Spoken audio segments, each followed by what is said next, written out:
Welcome to all my dear students. स्वागत है आपका अपने चैनल पढ़ाई लिखाई पे विद मी वीरेंद्र। आज हम लोग देखने वाले हैं चैप्टर नंबर साइंस का 3 एनसीईआरटी का मटेरियल्स, जिसका नाम है मेटल्स एंड नॉन मेटल्स। ये चैप्टर हम देखने वाले हैं, ठीक है। उससे पहले वीडियो को स्टार्ट करने से पहले हमारे चैनल को लाइक शेयर एंड सब्सक्राइब करना ना भूलिएगा और हाँ, बेल आइकन दबाना ना भूलिएगा ताकि आपको टाइमली नोटिफिकेशन हमारे चैनल से मिलते रहें। चलिए स्टार्ट करते हैं। साइंस का चैप्टर नंबर 3 जो एक्सरसाइज है एनसीईआरटी की, उसका सॉल्यूशन देखेंगे जिसका नाम है materials that is metal and non metals, ठीक है। एनसीईआरटी की एक्सरसाइज का ये सॉल्यूशन है। चलिए पहला क्वेश्चन एमसीक्यू क्वेश्चन है, देखते हैं क्या रहा। Which of the following can be beaten into thin sheet, यानी इनमें से कौन सी मेटल को आप बीट कर सकते हैं और थिन शीट में डाल सकते हैं, बना सकते हैं। थिन शीट्स में ढाला जा सकता है आसानी से, बाकी के कंपैरिजन में इसको आसानी से ढाला जा सकता है। तो क्या हो जाएगा? जिंक हो सकता है, फास्फोरस नहीं होता है जनरली, सल्फर भी नहीं होता है जनरली, ऑक्सीजन तो एक गैस ठहरी, तो राइट ऑप्शन हो जाएगा बेटा zinc. Zinc is the right option. चलिए दूसरे क्वेश्चन की ओर मूव करते हैं। विच ऑफ द फॉलोइंग, इनमें से कौन सा स्टेटमेंट इज करेक्ट, ठीक है। Which of the following statement is correct, यानी इनमें से कौन सा स्टेटमेंट करेक्ट है। पहला ऑप्शन है ऑल मेटल्स आर डक्टाइल, क्या सभी मेटल्स डक्टाइल होती हैं? ज्यादातर होती है लेकिन सभी तो नहीं होती, ऐसा कंपलसरी नहीं है, ठीक है। तो हो भी सकता है मे बी, लेकिन देखते हैं क्या इससे भी बेटर ऑप्शन हमारे पास अवेलेबल है कोई। All non metals are ductile, ठीक है भाई, जितनी भी नॉन मेटल्स होती हैं वो डक्टाइल बिल्कुल नहीं, नॉन मेटल्स तो डक्टाइल होती ही नहीं है। जनरली मेटल्स आर डक्टाइल, हाँ सामान्यतः मेटल डक्टाइल होती हैं, तो ये ऑप्शन ज्यादा सुटेबल लग रहा है। फिर भी नेक्स्ट ऑप्शन पे चलते हैं। कभी भी आंसर का आप टिक लगाएं तो पहले सारे ऑप्शन को अच्छे से पढ़ लें, तभी ऑप्शन का टिक लगाएं, ठीक।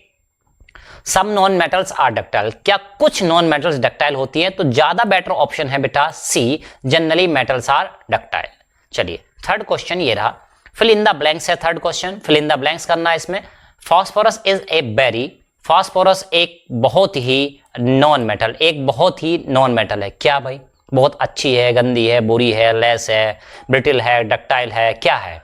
ठीक है, तो देखिए राइट ऑप्शन हो जाएगा बेटा इसका रिएक्टिव, ठीक है। फास्फोरस जो है बहुत ही रिएक्टिव एक नॉन मेटल है जो ज्यादा तेजी से रिएक्ट करती है। चलिए next, metals are conductors of heat and, metals are अब गुड होता है कि बैड होता है? कंडक्टर्स ऑफ हीट के तो होते हैं, ठीक है, एंड और साथ ही साथ किसके और होते हैं? तो ये क्या है चीज, आपको एक चीज मैं बता देता हूं। जो चीजें जनरली जो मेटल्स होती हैं वो अच्छी कंडक्टर होती हैं हीट की, एज वेल एज साथ ही अच्छी कंडक्टर होती है इलेक्ट्रिसिटी की। तो यानी आप ऐसा मान सकते हैं कि जो हीट की अच्छी कंडक्टर होती है इलेक्ट्रिसिटी की भी होती है, या इलेक्ट्रिसिटी की जो अच्छी कंडक्टर होती है वो हीट की भी अच्छी कंडक्टर होती हैं। तो यानी ये दो प्रॉपर्टी साथ ही साथ पाई जाती है। जैसे कि कुछ स्टूडेंट्स को क्या होगा, क्रिकेट खेलना पसंद होगा और साथ ही मूवीज देखना भी पसंद होगा, तो दोनों चीज एक में पाई जा सकती है, ठीक है। बस ये एग्जाम्पल भरता है। चलिए तो राइट ऑप्शन हो जाएगा metals are good conductor of heat and electricity. Metal जो होती हैं अच्छी कंडक्टर होती हैं किसकी? हीट की एंड इलेक्ट्रिसिटी की। चलिए iron is reactive than copper, iron reactive होता है देन कॉपर से, यानी कॉपर से रिएक्टिव होता है क्या? ज्यादा होता है, कम होता है? तो राइट ऑप्शन है कि भाई आयरन ज्यादा रिएक्टिव होता है कॉपर से, that is more reactive than copper. चलिए next question, metals react with acid, metal react करते हैं एसिड से टू प्रोड्यूस गैस, किसके लिए? गैस को प्रोड्यूस करने के लिए। और वो गैस कौन सी है, ठीक है, उस गैस का नाम आपको बताना है। चलिए उस गैस का नाम क्या है बेटा? गैस का नाम है हाइड्रोजन, ठीक। गैस हो जाएगी क्या? हाइड्रोजन गैस हो जाएगी यहाँ पे। चलिए नेक्स्ट क्वेश्चन की तरफ मूव करते हैं। अब कुछ क्वेश्चन से मार्क ट्रू फॉल्स, ठीक है, यानी कि अगर ट्रू है तो उस पर टी मार्क करें, फॉल्स है तो उस पर एफ मार्क करें। कभी कभी अक्सर हमने देखा है कुछ स्टूडेंट क्या करते हैं, इस तरह से भी कर देते हैं ना, कुछ है ना नालायक स्टूडेंट ऐसा भी करने की कोशिश करते हैं कि भाई टीचर उसको ट्रू समझे या फॉल्स समझे, है ना, कि यानी कि टीचर शायद दया करके तुमको नंबर दे दे, है ना, ऐसा समझते हैं। तो ऐसा नहीं करना चाहिए कुछ स्टूडेंट्स को, ठीक है, क्योंकि टीचर उसको क्या करेगा? काट देगा। जब उसको डाउट होगा तो वो क्या कर देगा? उसको काट देगा, ठीक है। तो ऐसी कोशिश कुछ लोग करते हैं तो वो ना किया करें। चलिए generally non metals react with acid, सामान्यतः नॉन मेटल्स जो होती है वो एसिड से रिएक्ट कर जाती हैं, करती हैं कि नहीं करती हैं? तो ये है क्वेश्चन, ठीक है। तो देखिए मैं आप बता दूं, जनरली जो मेटल्स होती हैं वो एसिड से रिएक्ट कर जाती हैं, लेकिन इस बात की क्या कोई गारंटी है कि नॉन मेटल्स करेंगी कि नहीं करेंगी? ठीक है, तो मैं आपको बता दूं बेटा ऐसी कोई भी गारंटी नहीं है कि नॉन मेटल्स रिएक्ट करेंगे। तो ये स्टेटमेंट क्या हो जाएगा बेटा? फॉल्स। क्या स्टेटमेंट हो जाएगा? फॉल्स। दूसरा, sodium is a very reactive metal, sodium एक बहुत ही रिएक्टिव मेटल होती है, बिल्कुल सही बात है, बहुत ज्यादा रिएक्टिव मेटल होती है, इसलिए उसको केरोसिन ऑयल में डुबो के रखा जाता है। ठीक है, तो द स्टेटमेंट इज ट्रू, ताकि वो बहुत ज्यादा रिएक्ट ना कर ले, रिएक्ट करेगी कुछ और चीज बना लेगी तो फिर मेटल सोडियम कहाँ रह जाएगी फिर, है ना, इसलिए। चलिए next question, copper displaces zinc from zinc sulphate solution, क्या कॉपर जिंक को जिंक सल्फेट के सॉल्यूशन से हटा सकता है, डिस्प्लेस कर सकता है? तो इसके लिए आपको जानना जरूरी है कि भाई जिंक की रिएक्टिविटी सीरीज क्या होती है। ठीक है, तो इसके लिए क्या पता होना जरूरी है आपको, रिएक्टिविटी सीरीज पता होनी चाहिए। ठीक है, रिएक्टिविटी सीरीज क्या होती है? तो बेटा रिएक्टिविटी सीरीज वो चीज होती है जिसमें कि आप एक लिस्ट बना लेते हैं कि ऊपर ये रखा है, नीचे ये रखा है, उसके नीचे, तो जो सबसे ऊपर रखा होता है वो ज्यादा रिएक्टिव होती है, और जो ज्यादा रिएक्टिव चीज होती है वो लो है ना, लेस रिएक्टिव चीज को डिस्प्लेस कर देती है, भगा देती है, हटा देती है। ठीक है, तो क्वेश्चन है ये कि भाई क्या कॉपर डिस्प्लेस कर सकती है जिंक को, कहां से? जिंक सल्फेट के सॉल्यूशन से। तो भाई देखो, क्या आपको बताना है ट्रू फॉल्स, यानी इसके लिए आपको पता होना चाहिए कॉपर और जिंक में से ज्यादा रिएक्टिव कौन सी चीज है। ठीक है, कॉपर और जिंक में ज्यादा रिएक्टिव चीज कौन सी है? ठीक, तो मैं आपको बता दूं कॉपर और जिंक में से क्या है कि भाई कॉपर ज्यादा रिएक्टिव होती है क्या जिंक से? तो बिल्कुल नहीं होती है, यानी कॉपर लेस रिएक्टिव है, तो कॉपर जिंक को वहां से डिस्प्लेस नहीं कर सकती, तो that's why statement is false. चलिए भाई next, coal can be drawn into wires, coal कोयले के तार बनाए जा सकते हैं क्या? कभी सुना है आपने, है ना, कोयले के तार बनाए गए हो? बिल्कुल नहीं, ये भी क्या हो जाएगा? False, this statement is false. Next question देखते हैं, क्वेश्चन नंबर 5। अच्छा, इससे पहले क्या क्वेश्चन नंबर 4 हम कर चुके थे? डी हाँ, क्वेश्चन नंबर 4 कर चुके थे। Question number 5, some properties are listed in the following table, एक टेबल आपको दी गई है अभी नीचे नेक्स्ट में, डिस्टिंग्विश बिटवीन, उनमें अंतर करना है मेटल्स एंड नॉन मेटल्स, यानी कौन सी मेटल है कौन सी नॉन मेटल है, on the basis of their properties, यानी उनमें आपको मेटल और नॉन मेटल के बेसिस पे डिफरेंस करना है कि भाई इसके पास कौन सी प्रॉपर्टी होंगी, इसके पास कौन सी प्रॉपर्टी होंगी। तो what is the table? This is the table. ठीक है, तो ये जो पोर्शन है ये आंसर वाला पार्ट है, ये आपको टेबल में नहीं दिया गया था, केवल ये दिया गया था, है ना, अपीयरेंस, हार्डनेस, मैलिएबिलिटी, डक्टिलिटी, ये और आपको बताना था कि मेटल की अपीयरेंस कैसी होती है, हार्डनेस मेटल की कैसी होती है, नॉन मेटल की कैसी होती है, इस तरह से डिफरेंशिएट करना था। चलिए तो मैं बता दूं आपको, अपीयरेंस में जो मेटल होती हैं वो शाइनी होती हैं, लस्ट्रस होती हैं, जबकि नॉन मेटल्स डल होती हैं, भद्दी होती है, रंग दबा हुआ होता है। ठीक है, उतना ज्यादा ब्राइट नहीं होती हैं ये नॉन मेटल्स। ठीक है, जबकि मेटल शाइनी लस्ट्रस होती है। हार्डनेस की बात करें तो मेटल ज्यादा हार्ड होती हैं और नॉन मेटल्स क्या होती हैं, कम हार्ड होती हैं, या आप कह सकते हैं कि वो कंपेरेटिवली मेटल्स के कंपेरिजन में थोड़ी सॉफ्ट होती हैं। बट एक एक्सेप्शन आपको ध्यान रखना है यहाँ पे कि जो डायमंड होता है वो एक नॉन मेटल होता है और वर्ल्ड का सबसे हार्डेस्ट सब्सटेंस है। वो क्या है? सबसे हार्डेस्ट सब्सटेंस होता है। चलिए नेक्स्ट देखते हैं मैलिएबिलिटी। नेक्स्ट क्या है? मैलिएबिलिटी की बात करें तो क्या मेटल्स मैलिएबल होती हैं? यस, मेटल्स आर मैलिएबल, यानी उनको आसानी से थिन शीट्स में ढाला जा सकता है। ठीक है, नॉन मेटल्स क्या होती है? वो नॉट मैलिएबल होती हैं। चलिए डक्टिलिटी की बात करें, मैलिएबिलिटी का मतलब होता है सीड्स में ढाला जा सकता है। डक्टिलिटी की बात करें तो क्या उनको वायर में आसानी से बदला जा सकता है, तार बनाए जा सकते हैं क्या उनके? यस, मेटल्स के तार आसानी से बनाए जा सकते हैं, they can be drawn into wires easily, it means the metals are ductile. Non metals की बात करें तो नॉन मेटल्स क्या होती है बेटा? नॉट डक्टाइल, वो उतनी डक्टाइल नहीं होती हैं, और जो डक्टाइल नहीं होती है आप कह लीजिए कि डक्टाइल का जो अपोजिट होता है वो होता है ब्रिटिल। ठीक है, तो जो डक्टाइल नहीं है वो डेफिनेटली ब्रिटिल की कैटेगरी में आ जाते हैं। चलिए नेक्स्ट पॉइंट देखते हैं, हीट कंडक्शन, यानी हीट के ये गुड कंडक्टर होते हैं नहीं होते, हीट मिन में होके फ्लो कर जाती है कि नहीं कर जाती है? तो देखो भाई, मेटल्स गुड कंडक्टर होते हैं हीट के एज वेल एज इलेक्ट्रिसिटी के, जबकि नॉन मेटल्स पुअर कंडक्टर होते हैं, या आप कह लीजिए इंसुलेटर कैटेगरी में रख सकते हैं नॉन मेटल्स को।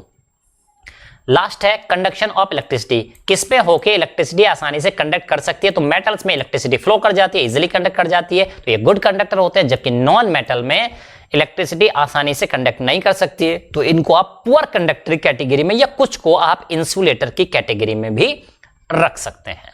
चलिए नेक्स्ट क्वेश्चन देखते हैं, give reasons for the following, इनके लिए आपको कारण बताना है कि भाई ये ऐसा हुआ क्यों, है ना, तो कारण आपको बताना है। क्या है? Aluminium foils are used to wrap food items, aluminium की जो फॉइल्स होती हैं वो फूड आइटम्स को रैप करने के लिए। चलिए तो पहले आंसर पे ही चलते हैं सीधे, है ना, टाइम खराब करने से कोई मीनिंग नहीं, पहले उनको पढ़ें फिर आंसर आपको बताएं। ठीक है, तो क्वेश्चन यहां पे भी रखा मिलेगा, aluminium foils are use, aluminium foil का आप यूज करते हैं टू रैप, लपेटने के लिए, फूड आइटम्स खाने को लपेटने के लिए, यानी उसको कवर करने के लिए आप एल्यूमिनियम फॉइल का यूज करते हैं। क्यों करते हैं? रीजंस बताइए। ठीक, चलिए रीजन की ओर चलते हैं। एल्यूमिनियम इज मैलिएबल, मैलिएबल मतलब उसको आसानी से थिन शीट्स में ढाला जा सकता है, चादरों में ढाला जा सकता है आसानी से।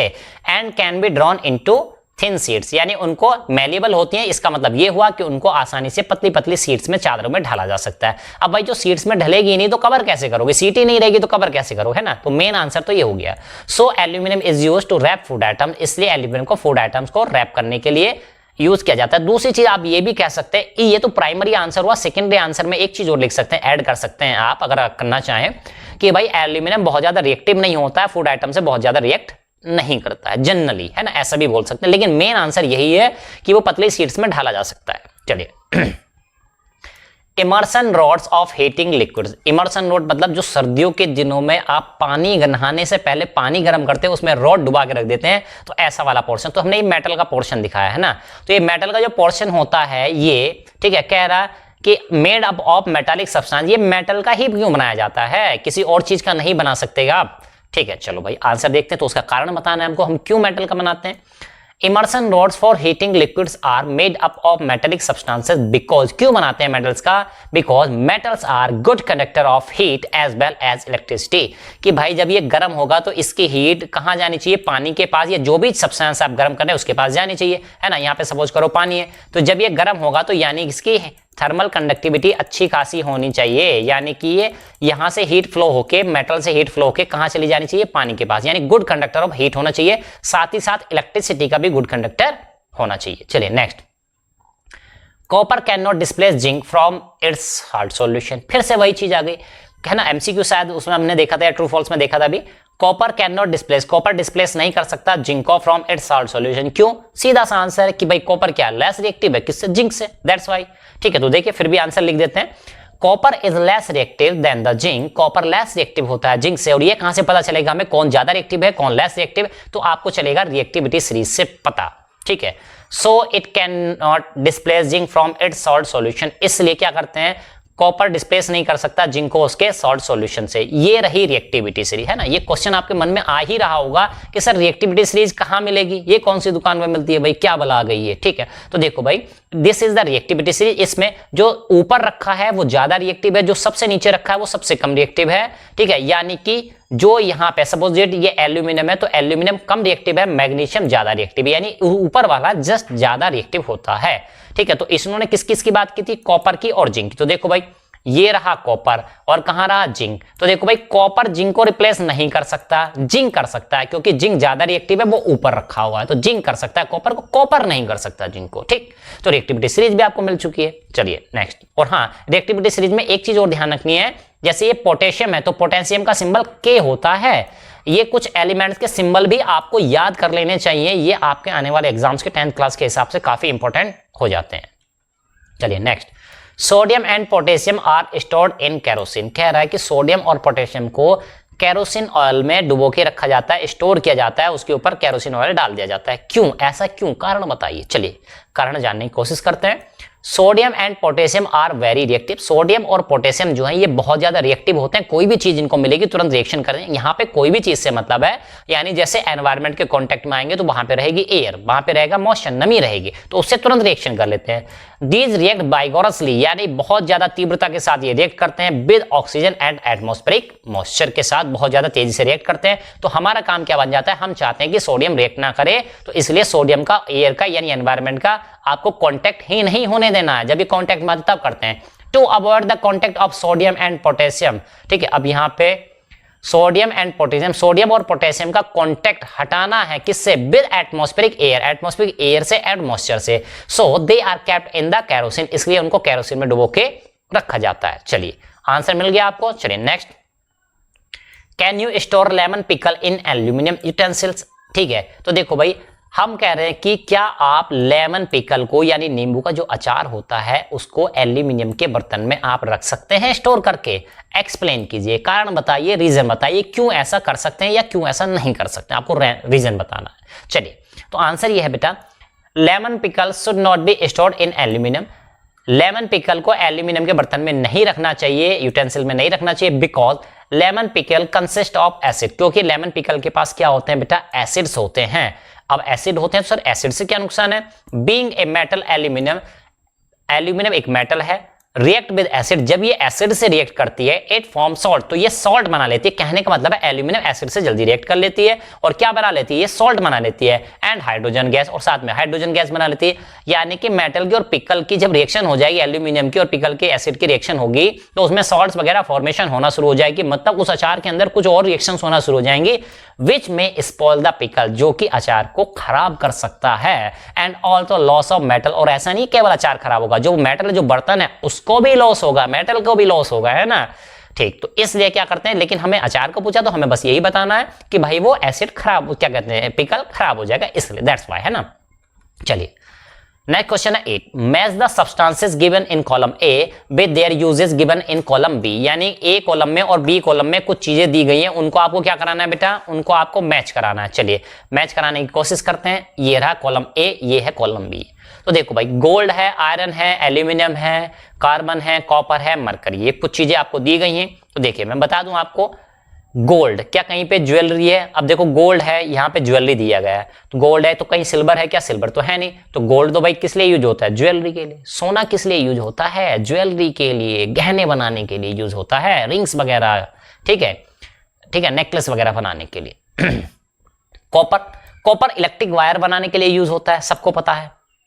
ठीक, बहुत अच्छे, जो आता हो उसको पहले मिला दो, ये नहीं कि मुझे सीक्वेंस ही करना है ना, तो जो आपको लगता हो उसको पहले मिला दीजिए, बाकी के बाद में देखा जाएंगे तो क्वेश्चन उससे इजी हो जाता है, ऑप्शन घटते जाएंगे तो आपके लिए इजी हो जाएगा। चलिए मरकरी की बात करें तो देखो भाई, मरकरी जो होता है वो होता है थर्मोमीटर में यूज। कहां होता है मरकरी, थर्मामीटर में यूज होता है, जो डॉक्टर आपके मुंह में ऐसे लगा देता है, पुराने वाले, अब तो डिजिटल वाले आने लगे जिसमें नंबरिंग चलती है, 1 2 3 4 ऐसे चलता है, लेकिन पहले क्या होता है, कांच के ग्लास टाइप की हुआ करती थी, उसमें एक मरकरी व्हाइट कलर का सब्सटेंस कुछ भरा हुआ करता था, उसको हम कहते थे मरकरी। ठीक, अब बचा आयरन, एल्यूमिनियम, कार्बन और ठीक, तो भाई देखो कार्बन यानी कोल, कोयला, इसको फ्यूल की तरह हम यूज करते हैं, कोयले को जलाने के लिए यूज करते हैं, तो कोल, कार्बन जो है बेटा क्या है, ये फ्यूल की तरह यूज होता है। चलिए अब क्या ऑप्शन बचे हमारे पास, आयरन बचा और एल्यूमिनियम बचा। क्या बचा, आयरन, एल्यूमिनियम। तो हम सब जानते हैं कि एल्यूमिनियम की जो फॉइल है वो खाने को लपेटने के लिए, रैप करने के लिए यूज होती है। ठीक, अब एक ही बचा है भाई आयरन की, लोहे की क्या बनाएंगे, मशीन्स वगैरह बना लेंगे, है ना, मशीन्स, टूल, है ना, गेट वगैरह बना लेते हैं, ये सब चीजें। तो इस तरह से मैच ऑफ द फॉलोइंग आपका हो गया, तो आप इसका स्क्रीनशॉट लेके आप उसको मैच करा सकते हैं सीधे सीधे। चलिए next question, what happens when, क्या होता है जब dilute sulphuric acid is poured, जबकि डाइल्यूट सल्फ्यूरिक एसिड को पोर किया जाता है, उड़ेल दिया जाता है, रख दिया जाता है ऑन ए कॉपर प्लेट, एक कॉपर प्लेट में, और दूसरा iron nails are placed in the copper sulphate solution. दो क्वेश्चन है, चलिए एक एक करके दोनों का आंसर लेते हैं। पहला, dilute sulphuric acid is poured on copper plate, जब डाइल्यूट सल्फ्यूरिक एसिड को पोर किया जाता है, कॉपर की प्लेट में रख दिया जाता है। अब ये भाई यहां पे एक समझो, तो यहां पे एक चीज आई है डाइल्यूट, है ना, क्या आया बेटा, डाइल्यूट आया। तो आप समझो डाइल्यूट का होता है मतलब जिसका कंसंट्रेशन कम होती है, यानी जिसकी स्ट्रेंथ कम हो, जो वीक हो थोड़ा सा।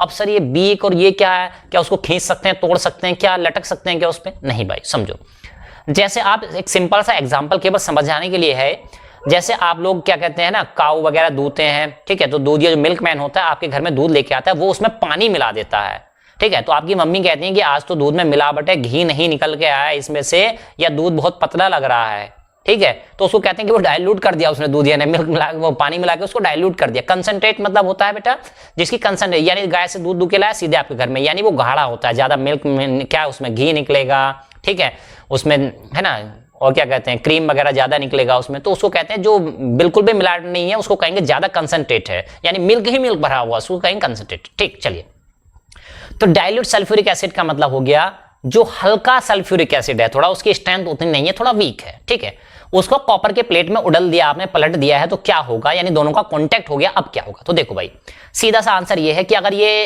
है ना, generally no reaction will occur between copper and dilute sulphur, तो यहां पे ये जो डाइल्यूट वर्ड है, अगर सल्फ्यूरिक एसिड डाइल्यूटेड है तो कोई भी रिएक्शन वहां पे जनरली नहीं देखने को मिलती है, ठीक है, लेकिन बट एक कंडीशन है, copper react with the concentrated sulphuric acid, लेकिन अगर कंसंट्रेटेड सल्फ्यूरिक एसिड है एंड प्रोड्यूस हाइड्रोजन गैस, तो वो क्या करता है, हाइड्रोजन गैस प्रोड्यूस करता है और कॉपर सल्फेट भी प्रोड्यूस करेगा। तो यानी अगर डाइल्यूट सल्फ्यूरिक वर्ड आपको दे दिया, एसिड दे दिया है, तो आप समझिए, आप बोलेंगे कोई रिएक्शन नहीं होगी, लेकिन कल के दिन को अगर कंसंट्रेटेड पूछने लगे, इसलिए हमने क्वेश्चन में ऐड कर दिया है पार्ट, तो आप कहेंगे कि भाई आपने कॉपर लिया, हमने H2SO4 यानी कि सल्फ्यूरिक एसिड लिया, और कौन सा है ये, कंसंट्रेटेड है। कैसा है, कंसंट्रेटेड, तो वो कॉपर सल्फेट बनाएगा, ठीक है, साथ में हाइड्रोजन गैस बनाएगा, ठीक है, ऐसे बोल सकते हैं। चलिए बी, अब कह रहा कि आयरन नेल्स, लोहे की जो कील होती हैं जो गाड़ देते हैं दीवारों में आप अक्सर, ठीक है, are placed in copper sulphate solution, उसको कॉपर सल्फेट सॉल्यूशन में आपने डाल दिया। तो देखो भाई ये आयरन नेल्स हो गई यानी आयरन हो गया, कॉपर सल्फेट सॉल्यूशन में आपने डाल दिया। अब क्या होगा, तो भाई देखो Fe ज्यादा रिएक्टिव होता है किससे, कॉपर से। आयरन ज्यादा रिएक्टिव होता है कॉपर से, तो आयरन कॉपर को हटा देगा, डिस्प्लेस करेगा। सल्फेट के साथ आके देखो आयरन खुद बैठ गया। अरे वाह, इस टेबल पे तो खाना मैं खाऊंगा। पहले कॉपर और सल्फेट दोनों बैठे हुए खाना खा रहे थे एक टेबल पे, आयरन बेचारा बैठा हुआ देख रहा था। आयरन ने क्या किया, मैं तो ज्यादा ताकतवर हूं, ज्यादा रिएक्टिव हूं, कॉपर को धक्का देके वहां से भगा दिया और खुद आके उस टेबल पे सल्फेट के साथ बैठ के खाना खाने लगा। कॉपर बेचारा अकेला रह गया। तो कहने का मतलब है आयरन ज्यादा रिएक्टिव है कॉपर से, इसलिए वो क्या हो गया, उसने डिस्प्लेस कर दिया कॉपर को। ठीक, आंसर में वही चीज हम लिख देंगे, since iron is more reactive then the copper, so iron will displace copper from the copper sulfate solution and form iron sulfate and copper। ठीक है, इस तरह से रिएक्शन के बारे में हमने लिख दिया है। Next question number 10, Saloni took a piece of burning charcoal. Saloni ने क्या लिया है, एक बर्निंग चारकोल लिया है, पीस ऑफ बर्निंग चारकोल, ठीक है, चारकोल को जलाया, एक टुकड़ा छोटा सा ले लिया है, एंड कलेक्टेड द गैस, और जलाने से जो गैस निकल रही है, इवॉल्व हो रही है, निकल रही है, उसको एक टेस्ट ट्यूब में इकट्ठा कर लिया। यानी सलोनी ने चारकोल को जलाया और उससे जो गैस निकल रही थी एक टेस्ट ट्यूब में, एक परख नली में, यानी ऐसे करके एक ट्यूब में उसने क्या करा, इसमें गैस भरी है और उसको बंद कर दिया, ऐसे इकट्ठा कर लिया उसको। ठीक है, कौन सी गैस निकली भाई, चलो देखते हैं। How will see find the nature of the gas, वो उस गैस की नेचर को कैसे फाइंड करेगी। गैस की नेचर मतलब ये जो गैस होगी वो एसिडिक होगी या बेसिक होगी, ये आपको बताना है बेटा, है ना। एसिड बेटा जनरली बोलते हैं तेजाब को, है ना, लोकल लैंग्वेज में तेजाब उसको बोल देते हैं। तो आपको समझना है या तो एसिड होते हैं और जो एसिड के अपोजिट होते हैं उनको बेस बोला जाता है। तो आपको कैसे पता चलेगा कि एसिडिक है बेसिक, कैसे पता करेंगे, write down the word equation of all the reactions taking place in the process, और इनकी रिएक्शन भी लिखिए। चलिए क्वेश्चन को लेते हैं। तो देखो भाई, चारकोल जो कि कार्बन की एक फॉर्म होती है, तो कार्बन है, ऑक्सीजन से मिलाया मतलब ऑक्सीजन से रिएक्शन कराई। आप जानते हैं कि जब किसी चीज को जलाया जाता है तो ऑक्सीजन की प्रेजेंस में जलता है, बिना ऑक्सीजन के वो नहीं जल सकता। तो कार्बन की ऑक्सीजन की रिएक्शन कराई, और यहां पे लिख देंगे क्या भाई, बर्निंग करा रहे हैं। क्या करा रहे हैं हम, बर्निंग, है ना, ऐसे करके लिख देंगे, आप समझ जाइएगा। आप वहां पे लिख सकते हैं वहां पे कि बर्निंग उसकी कराई गई। तो CO2 बनी, तो कौन सी गैस बनी, कार्बन डाइऑक्साइड गैस बनती है। यानी कि सलोनी ने जो टेस्ट ट्यूब में गैस ली थी वो कौन सी गैस थी, है ना, वो कौन सी गैस थी, तो बेटा वो गैस थी आपकी कौन सी, CO2। कौन सी गैस थी, CO2 गैस थी वो। ठीक है, चलो अब गैस का पता चल गया और ये रिएक्शन भी हमने लिख दी। अगर वो कहता है वर्ड इक्वेशन, तो वर्ड इक्वेशन का मतलब होता है ये एलिमेंट्स के सिंबल आपको नहीं लिखने हैं, बस ऐसे लिख देना, carbon oxygen equal to carbon dioxide, ऐसे लिख सकते हैं, है ना। तो वर्ड इक्वेशन का मतलब ये होता है। Nature of the gas, to find the nature of the gas, उसकी नेचर फाइंड करने के लिए firstly add water to the test tube. इस टेस्ट ट्यूब में थोड़ा सा पानी डालो भाई, थोड़ा सा पानी मिलाओ, ताकि ये CO2 गैस जो है पानी में मिल जाए। क्या हो जाए, CO2 गैस पानी में मिल जाए। Containing a gas and water and after some time shaking when gas is dissolve, यानी कि उसके थोड़ी देर बाद उसको घोलेंगे मिलाएंगे तो क्या हो जाएगा, डिजोल्व हो जाएगी वाटर में। तो गैस क्या हो जाएगी, CO2 गैस वाटर में डिजोल्व हो जाएगी, घुल जाएगी अच्छी तरह से।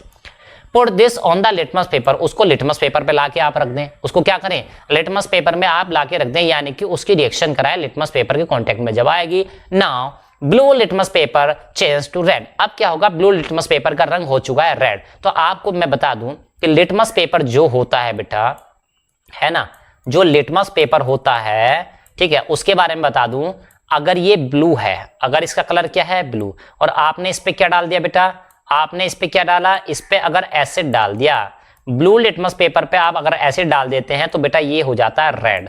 ठीक है, तो यानी कभी भी ब्लू लिटमस पेपर पे लाके आपने कोई चीज डाली और वो रेड हो गया, तो आप समझ जाइए कि वो एसिडिक था। वो क्या था, एसिडिक। इसका उल्टा अगर हो जाए, रेड द पेपर, है ना, और उस पर आपने बेस डाल दिया तो ब्लू हो जाएगा। मतलब कहने का मतलब रेड से ब्लू हो रहा है तो वो चीज बेस थी, और ब्लू से अगर रेड हो रहा है तो वो चीज क्या थी, आपकी एसिड थी। ठीक है, तो भाई ब्लू लिटमस पेपर क्या हो जाता है, रेड हो जाता है। It means that the gas is acidic, इसका मतलब ये हुआ गैस एसिडिक होती है।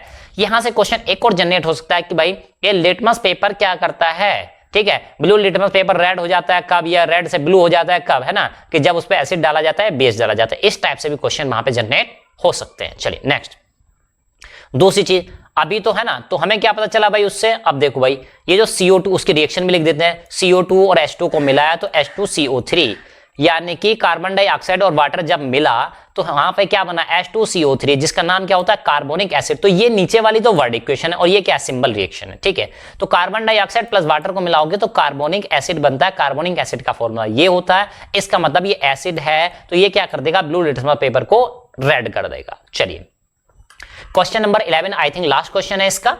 One day Rita went to jeweller shop, एक दिन रीता ज्वेलर की शॉप पे गई, खरीदारी करने गई है, कुछ रिंग्स वगैरह गहने खरीदने गई होगी। विद हर मदर, अपनी मदर के साथ, बहुत अच्छे। Her mother gave an old gold jewellery, उसकी माताजी ने क्या किया बेटा, ओल्ड यानी पुरानी एक ज्वेलरी घर में रखी हुई थी वो लेके गए टू द गोल्ड स्मिथ, यानी उस ज्वेलर को सुनार को दे दी। टू पॉलिश, उसको पॉलिश करने के लिए, इसको पॉलिश कर दो मतलब चमका दो, जैसे जूतों पे पॉलिश करते हैं ना, चमका देते हैं, क्लीन कर देते हैं उसको, ठीक उसी तरह से उन्होंने वो गोल्ड ज्वेलरी जो थी उसको गोल्ड स्मिथ को दे दी, सुनार को दे दी कि लो भाई इसको पॉलिश कर दो, चमका दो। अब पॉलिश में ऐसा करते क्या देखते हैं, उसी के बेसिस पे क्वेश्चन है। नेक्स्ट डे, अगले दिन, व्हेन दे ब्रॉट, जब वो उसको खरीदने गई या लेने गई, लेके आए ज्वेलरी बैग, जब उन्होंने ज्वेलरी अपनी वापस ली, they found that there was a slight loss in its weight, तब उन्होंने पाया कि भाई जितने ग्राम की, जितने तोले की है ना, तोले में नापी जाती है, जितने ग्राम की या जितने वेट की उन्होंने दी थी उससे क्या हो गया, वेट कम हो चुका है, उससे क्या हो गया, वेट कम हो चुका है, ठीक। अब can you suggest a reason for the loss in the weight, क्या आप बता पाएंगे कि ये वेट में लॉस, उसका वजन जो कम हुआ वो क्यों हुआ है। क्वेश्चन समझ में आया। तो क्वेश्चन ये था बेटा कि यानी कि आपकी माताजी, सॉरी रीता की माताजी गई, ठीक है, ज्वेलर के पास और कहा कि ये हमारी ज्वेलरी जो है चमका दो, और अगले दिन वो चमका के जब उसको लेने गई है ना, चमक चुकी थी जब, तो उन्होंने देखा कल जितने वजन की हमने दी थी आज उसका वेट उतना नहीं है। तो ऐसा क्यों हुआ ये आपको बताना है। चलिए आंसर देखते हैं। To polish gold jewellery, gold jewellery को जब पॉलिश करते हैं, it is dipped into the liquid, तो उसको पॉलिश करने से पहले एक लिक्विड में डुबोया जाता है, नॉन एज एक्वारीजिया, उस लिक्विड का नाम है एक्वारीजिया। और एक्वारीजिया क्या होता है, तो ये हाइड्रोक्लोरिक एसिड और नाइट्रिक एसिड का मिक्सचर होता है, कॉम्बिनेशन होता है, ठीक है। यानी उस ज्वेलरी को सबसे पहले हाइड्रोक्लोरिक एसिड और नाइट्रिक एसिड के सॉल्यूशन में डुबो दिया जाता है, मिक्सचर में डुबो दिया जाता है, यानी दो एसिड के सॉल्यूशन में डुबो दिया जाता है, ठीक। अब भाई गोल्ड की ज्वेलरी जो है उसकी रिएक्शन हो गया एसिड से, due to this outer dull layer, यानी कि उस ज्वेलरी पे जो बाहर की लेयर थी, जो परत थी जो कि डल हो चुकी थी, उसका कलर बहुत ज्यादा शाइनी नहीं रह गया था, of all gold is dissolve, तो वो आउटर लेयर जो होती है घुल जाती है उस एसिड में, that is removed and inner is shiny layer, ठीक है। तो ये इनर है, पता नहीं भाई कहां से आ गया यहाँ पे, ठीक है। तो वो आउटर लेयर जो थी वो रिमूव हो जाती है and inner shiny layer appears, बाहर की लेयर डिसॉल्व हो जाएगी एसिड में, अंदर से एक चमकदार लेयर निकल के आएगी, due to the loss of upper layer. अब क्योंकि ऊपर की लेयर तो हट चुकी है, अब क्या हुआ बेटा, ऊपर की लेयर तो हट चुकी है, तो उस ऊपर की लेयर हटी, किससे हटी, मेटल से, ज्वेलरी से हट चुकी है, तो भाई डेफिनेटली वेट तो कम हो ही जाना है ना, there is a loss of weight, so उससे क्या हो जाता है, वेट लॉस हो जाता है। चलिए तो ये कुछ क्वेश्चंस थे एनसीईआरटी एक्सरसाइज के सॉल्यूशन हम लेके आए थे। आपको हमारा वीडियो कैसा लगा, क्या आपके एग्जाम पॉइंट व्यू से ये इंपॉर्टेंट है, आपके लिए हेल्पफुल है, तो कमेंट करना ना भूलिए हमारे चैनल के जिसका नाम है पढ़ाई लिखाई with me Virendra. Thanks student.